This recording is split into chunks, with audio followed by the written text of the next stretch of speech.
Hubungan antara Amerika Serikat dan Iran kembali menjadi salah satu isu geopolitik paling tajam di dunia saat ini.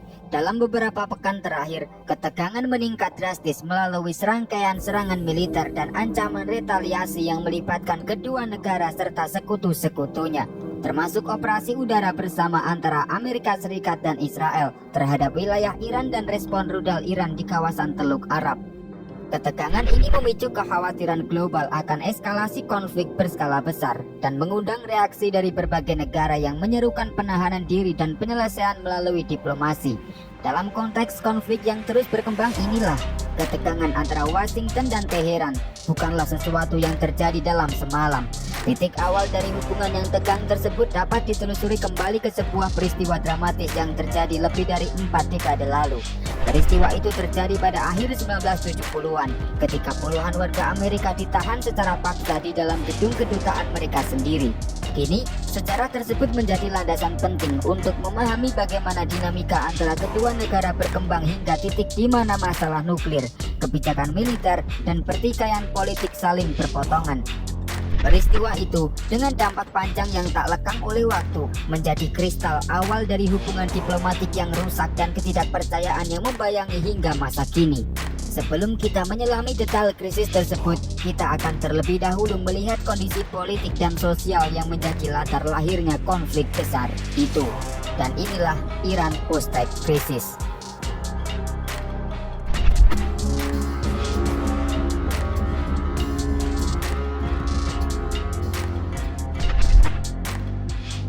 Akar ketegangan antara Iran dan Amerika Serikat tidak dimulai pada tahun 1979. Jejaknya dapat ditelusuri jauh ke belakang, tepatnya pada pertengahan abad ke-20.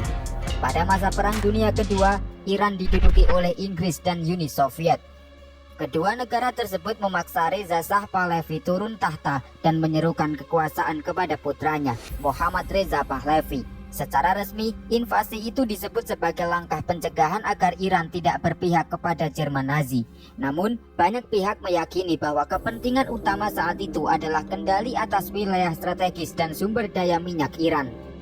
Dan setelah perang berakhir, Amerika Serikat tidak terlibat langsung dalam pendudukan tersebut, tetapi memainkan peran penting dalam memastikan penarikan pasukan Soviet pada tahun 1946 melalui tekanan diplomatik. Dan sejak saat itu, pengaruh Washington di Iran mulai meningkat.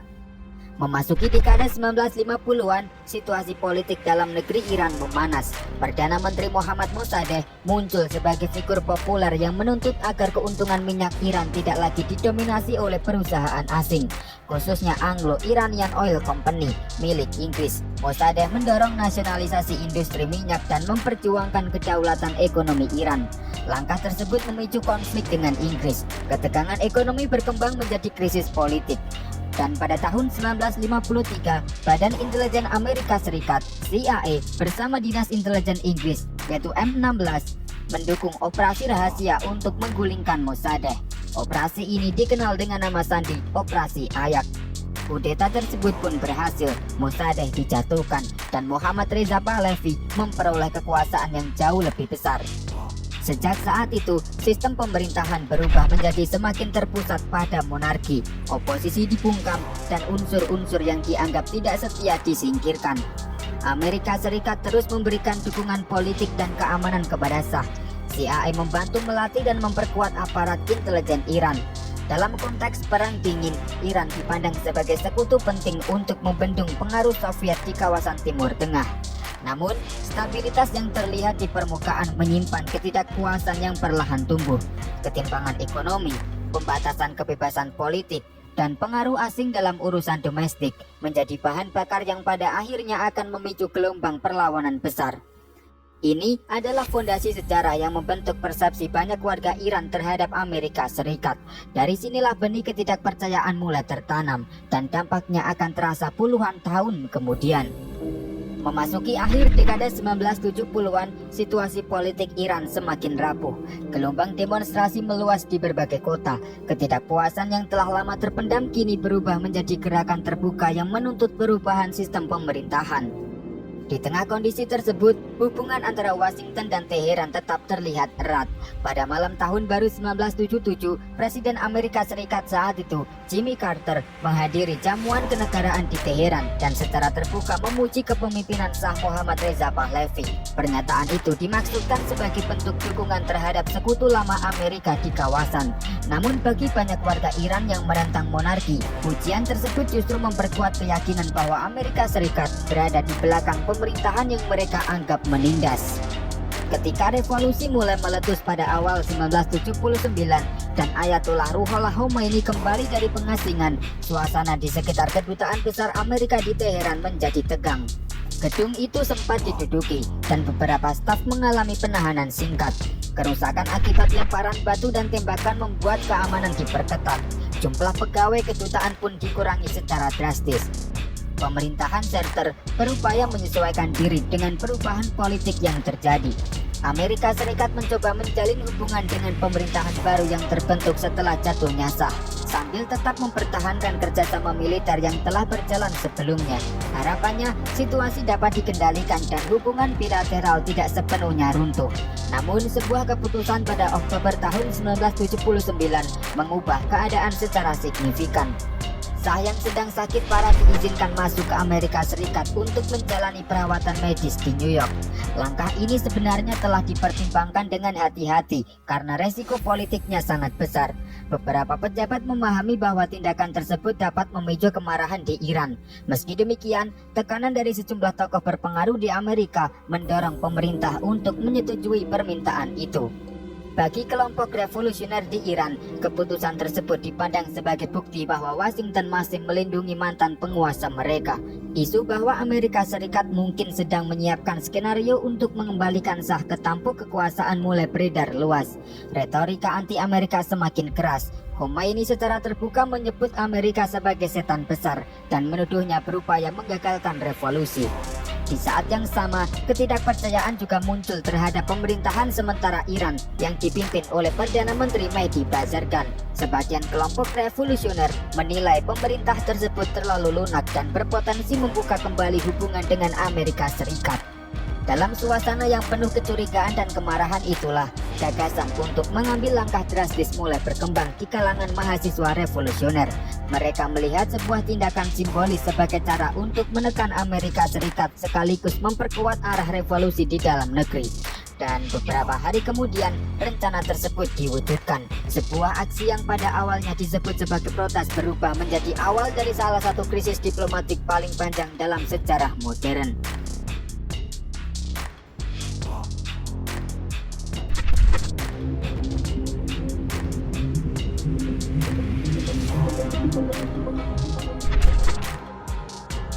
Beberapa bulan sebelum penyanderaan besar terjadi, kedutaan besar Amerika Serikat di Teheran sebenarnya sudah lebih dulu menjadi sasaran aksi kekerasan.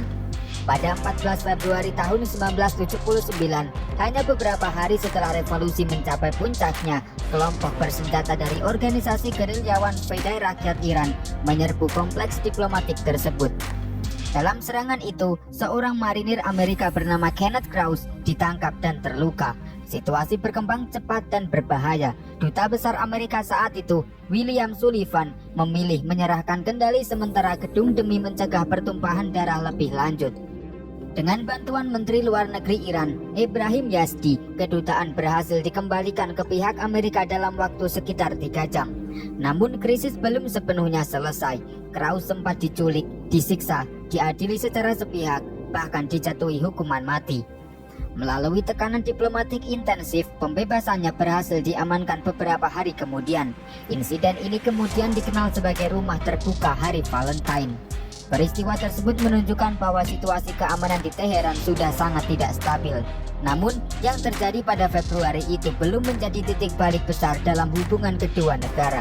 Beberapa bulan kemudian, rencana baru mulai disusun. Pada September tahun 1979, seorang mahasiswa bernama Ibrahim Azharzadeh mengajak sejumlah pemimpin asosiasi Islam dalam berbagai universitas di Teheran untuk membahas aksi lanjutan terhadap kedutaan Amerika.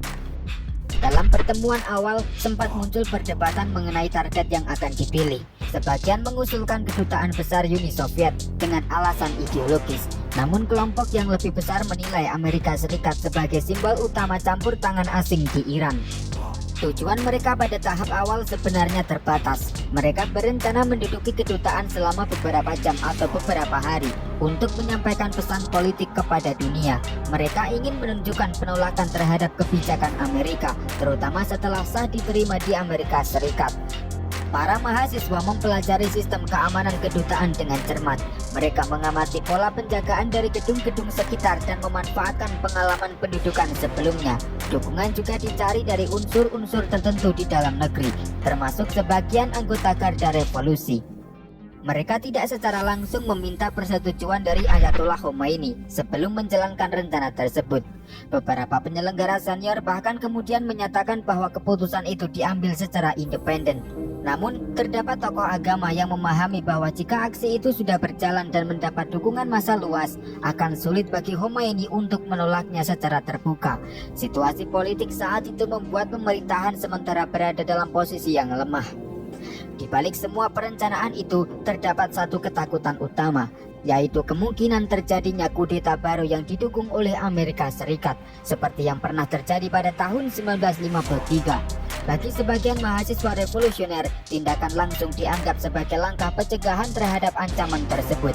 Rencana yang awalnya diperkirakan hanya berlangsung singkat itu, akhirnya berkembang jauh melampaui perkiraan siapapun.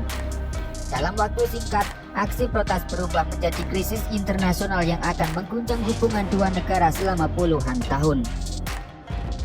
Pada pagi hari 4 November tahun 1979, demonstrasi mahasiswa yang digelar di sekitar Kedutaan Besar Amerika Serikat berubah menjadi peristiwa yang jauh lebih besar dari rencana awal. Sejak subuh, para koordinator aksi telah mengumpulkan ratusan mahasiswa yang telah dipilih sebelumnya. Mereka diberi pengarahan rinci mengenai langkah-langkah yang akan dilakukan. Peralatan sederhana disiapkan untuk membuka akses masuk ke dalam kompleks. Awalnya, aksi tersebut dirancang sebagai pendudukan singkat. Para mahasiswa bermaksud memasuki halaman kedutaan, membacakan pernyataan politik, dan bertahan hanya sampai aparat keamanan datang untuk membubarkan mereka. Sejumlah poster yang mereka bawa mencerminkan niat itu. Mereka menyatakan bahwa tujuan mereka adalah menyampaikan pesan, bukan melukai siapapun. Ketika penjaga keamanan kedutaan mengangkat senjata, massa sempat mundur. Namun situasi berubah dengan cepat. Para demonstran menyadari bahwa tidak ada tembakan yang dilepaskan. Di luar pagar, kerumunan yang jauh lebih besar mulai berdatangan dan memberikan dukungan. Bus-bus yang membawa simpatisan tiba silih berganti. Tekanan massa semakin kuat. Dalam kondisi tersebut, rencana awal bergeser. Gerbang berhasil ditembus dan kompleks diplomatik sepenuhnya dikuasai. Para diplomat dan staf yang berada di dalam gedung ditahan. Beberapa di antaranya ditutup matanya dan kemudian diperlihatkan kepada media yang telah berkumpul di luar lokasi.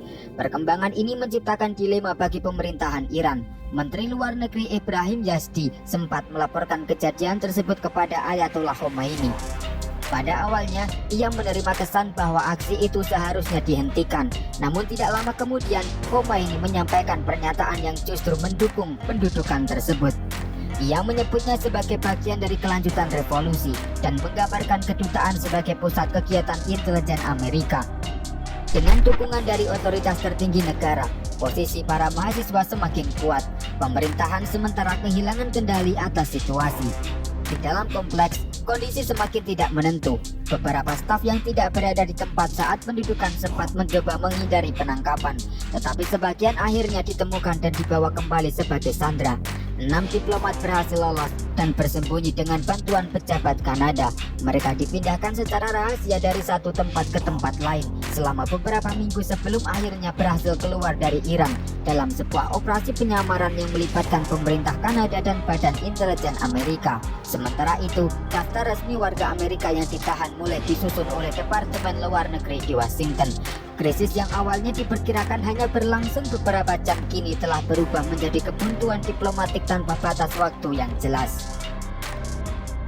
Setelah kompleks kedutaan sepenuhnya dikuasai, para mahasiswa yang menamakan diri sebagai pengikut Muslim garis imam mulai menyampaikan tuntutan mereka secara terbuka. Tuntutan utama mereka adalah agar Shah Muhammad Reza Pahlavi dikembalikan ke Iran untuk diadili. Mereka juga meminta pemerintah Amerika Serikat secara resmi meminta maaf atas campur tangannya dalam urusan dalam negeri Iran, termasuk keterlibatan dalam penggulingan Perdana Menteri Mohammad Mossadegh pada tahun 1953. Selain itu, mereka menuntut pembebasan aset-aset Iran yang telah dibekukan di Amerika Serikat.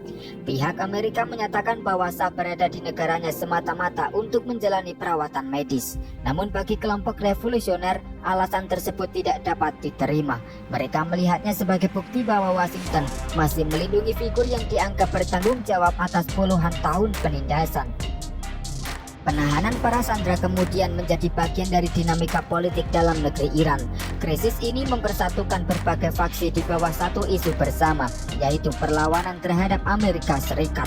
Dalam suasana tersebut, pemerintah baru dapat melanjutkan proses penyusunan dan pengesahan Konstitusi Republik Islam tanpa perlawanan berarti. Referendum konstitusi berlangsung di tengah gelombang sentimen anti-Amerika yang kuat. Berbagai kelompok mahasiswa sayap kiri juga menyatakan dukungan terhadap penyanderaan. Bagi sebagian dari mereka, aksi ini dipandang sebagai langkah untuk menghalangi kemungkinan kompromi antara unsur moderat Iran dan Amerika Serikat. Isu pro-Amerika menjadi tuduhan yang efektif untuk menekan lawan politik. Sejumlah tokoh moderat kehilangan pengaruhnya setelah dokumen-dokumen yang diambil dari dalam kedutaan dipublikasikan. Di luar Iran, dampak krisis ini mulai terasa. Pada November tahun 1979, Kedutaan Besar Amerika Serikat di Islamabad, Pakistan, diserang dan dibakar oleh massa yang terinspirasi oleh situasi di Teheran. Serangan tersebut menimbulkan korban jiwa dan menunjukkan bahwa ketegangan yang dipicu oleh krisis sandera telah meluas melampaui batas wilayah Iran. Seiring berjalannya waktu, jelas bahwa penyanderaan ini tidak lagi sekedar respon terhadap masuknya Shah ke Amerika Serikat. Ini telah menjadi alat politik, simbol ideologis, dan bagian dari konsolidasi kekuasaan dalam revolusi yang masih berlangsung. Dengan tuntutan yang tidak segera dipenuhi dan posisi kedua negara yang sama-sama keras, kebuntuan pun dimulai. Krisis ini memasuki fase panjang yang akan berlangsung selama 444 hari.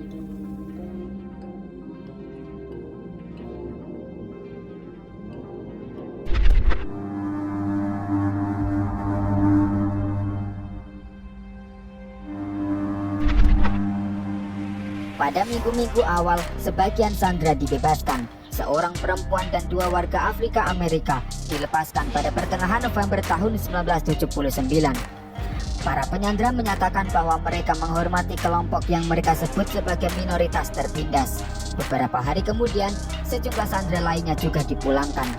Pembebasan ini dipublikasikan secara luas dan disertai pernyataan yang menggambarkan perlakuan yang disebut manusiawi.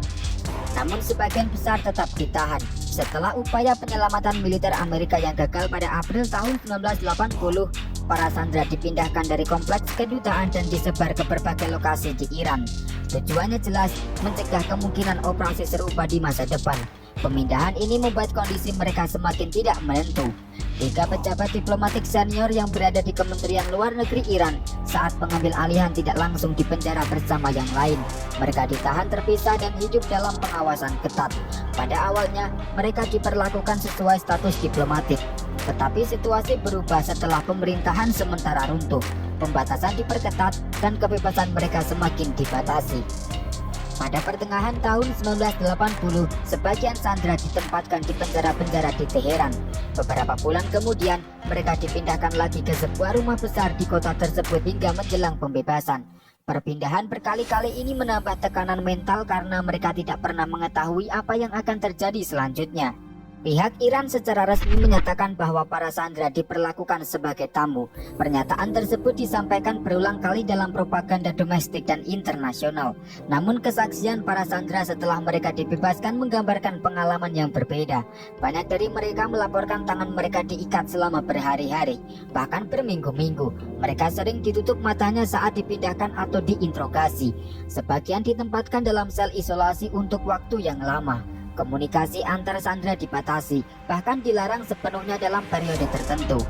Ancaman eksekusi disampaikan berulang kali, dan dalam beberapa kasus, senjata diarahkan ke kepala mereka sebagai bentuk intimidasi. Ada yang mengalami pemukulan, ada yang menghadapi ancaman penyiksaan fisik, dan ada pula yang mengalami tekanan psikologis berat. Beberapa mencoba melakukan perlawanan dalam bentuk mogok makan. 2 sandera sempat mencoba bunuh diri akibat tekanan yang berkepanjangan. Salah satu sandera yang akhirnya dipulangkan lebih awal mengalami kondisi kesehatan yang serius dan kemudian didiagnosis menderita multiple sclerosis. Gejalanya memburuk selama masa penahanan. Penanganan medis yang terbatas memperparah keadaannya sebelum akhirnya ia dibebaskan pada pertengahan 1980. Selain tekanan fisik dan mental, para sandera juga menghadapi manipulasi emosional. Surat dari keluarga seringkali ditahan atau tidak disampaikan. Informasi tentang dunia luar sangat terbatas. Ketidakpastian menjadi beban terbesar. Mereka tidak tahu apakah akan dibebaskan melalui negosiasi, dipertukarkan, atau menghadapi konsekuensi yang lebih buruk. Upaya pelarian sempat terjadi, tetapi gagal. Mereka yang mencoba melarikan diri dihukum dengan pengurungan lebih ketat. Setelah berbulan-bulan negosiasi tidak langsung, titik temu akhirnya dicapai melalui mediasi pemerintah Aljazair. Pada 19 Januari tahun 1981, kedua pihak menyetujui kesepakatan yang dikenal sebagai Perjanjian Algiers. Isi utama perjanjian tersebut mencakup pembebasan seluruh sandera Amerika, pencairan aset Iran yang dibekukan di Amerika Serikat, serta komitmen Washington untuk tidak mencampuri urusan dalam negeri Iran.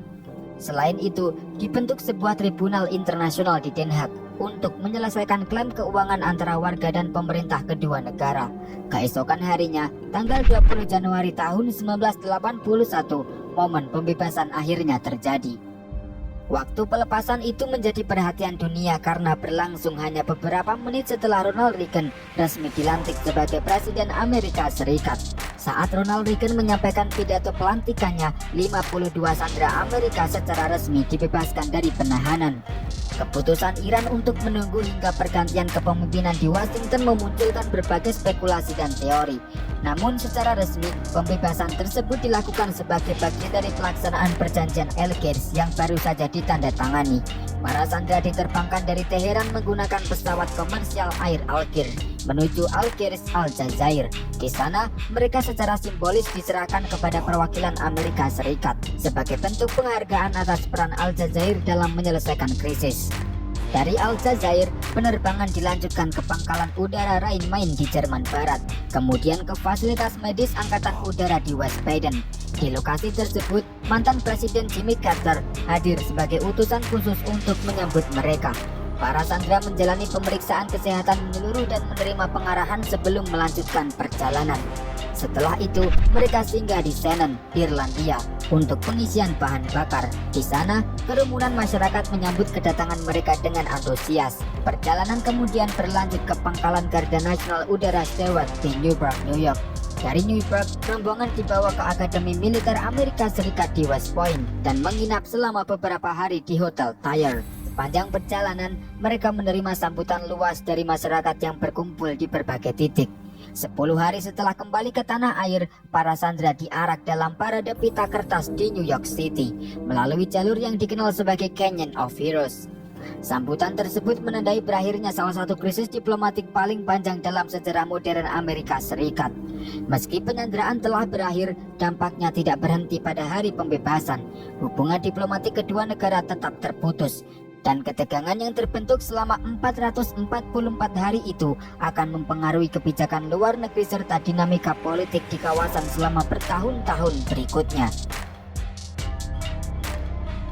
Berakhirnya krisis sandera tidak menghentikan dampaknya.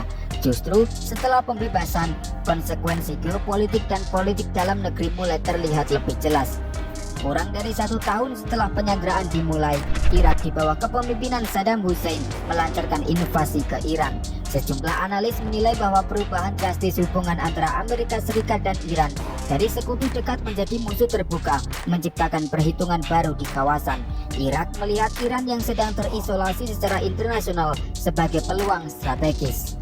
Ketika perang Iran-Irak berlangsung dan kemudian berbalik merugikan Baghdad, Amerika Serikat memberikan dukungan kepada Irak dalam berbagai bentuk, termasuk bantuan intelijen dan dukungan logistik. Langkah ini semakin memperkuat sentimen anti-Amerika di Iran dan memperdalam luka politik yang sudah terbentuk sejak krisis sandera. Di dalam negeri Iran, dampak krisis terasa sangat signifikan. Secara diplomatik, hasil negosiasi tidak sepenuhnya memenuhi tuntutan awal yang diajukan para penyandra. Iran tidak memperoleh pengakuan atau permintaan maaf resmi seperti yang semula diharapkan. Selain itu, posisi internasional Iran melemah, terutama ketika menghadapi perang dengan Irak. Namun secara politik internal, krisis ini memperkuat kelompok garis keras. Tokoh-tokoh revolusioner yang mendukung penyanderaan memperoleh pengaruh yang lebih besar. Ayatollah Khomeini sendiri mengalami transformasi peran politik. Jika sebelumnya ia masih menyeimbangkan berbagai faksi, setelah krisis ia semakin menegaskan garis ideologis yang tegas terhadap apa yang disebutnya sebagai imperialisme dan liberalisme barat. Narasi revolusi diposisikan sebagai nilai yang harus dijaga di atas segala kompromi. Secara resmi, hubungan diplomatik antara Iran dan Amerika Serikat diputus sejak krisis tersebut dan belum dipulihkan hingga kini. Komunikasi dilakukan melalui negara pelindung. Pada awalnya, Aljazair mewakili kepentingan Iran di Amerika Serikat, sebelum kemudian Pakistan mengambil peran tersebut. Sementara itu, Amerika Serikat menunjuk Swiss sebagai perantara diplomatiknya di Teheran. Krisis Sandra bukan hanya peristiwa satu periode sejarah. Ini membentuk pola hubungan yang bertahan selama puluhan tahun, mempengaruhi kebijakan luar negeri, keamanan kawasan, serta persepsi publik di kedua negara. Terima kasih yang telah menonton video ini sampai habis. Jika kalian suka dengan konten seperti ini, silahkan klik like, komen, dan juga subscribe.